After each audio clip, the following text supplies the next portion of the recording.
5 ans de prison, dont 3 avec sursis, 300 000 € d'amende et 5 ans d'inéligibilité. Les réquisitions du tribunal de Paris à l'égard de Marine Le Pen sont tombées hier soir.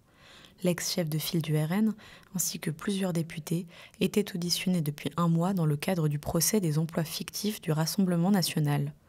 L'accusation souhaite aussi que le parti, poursuivi comme personne morale pour complicité de détournement de fonds publics européens, soit condamné à une amende ferme de 2 millions d'euros.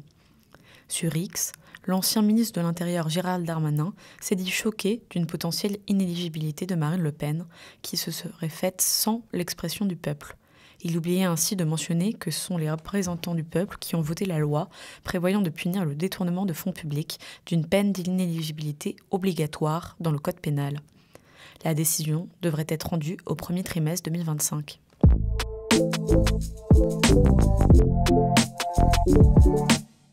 La solidarité nationale s'étiole alors que la pauvreté augmente. C'est le constat du rapport annuel sur la pauvreté en France du Secours catholique paru ce jeudi. L'association souligne l'aggravation des conditions de vie des personnes les plus précaires en France et le recul de l'accès aux prestations sociales, lié notamment au durcissement des conditions d'éligibilité et à la complexité des démarches.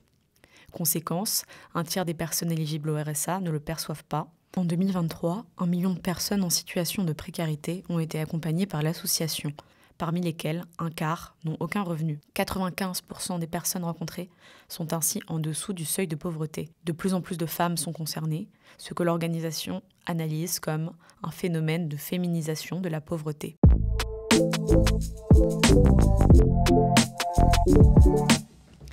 L'ONG Human Rights Watch publie ce jour un rapport accusant Israël de crimes contre l'humanité et de nettoyage ethnique à Gaza.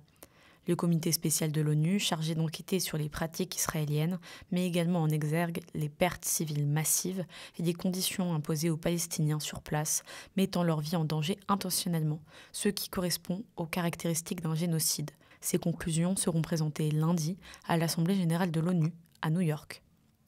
C'est aussi pour dénoncer l'impunité d'Israël qu'hier soir, à Paris, des milliers de personnes étaient rassemblées pour manifester contre l'organisation du gala Israel is Forever dans la capitale.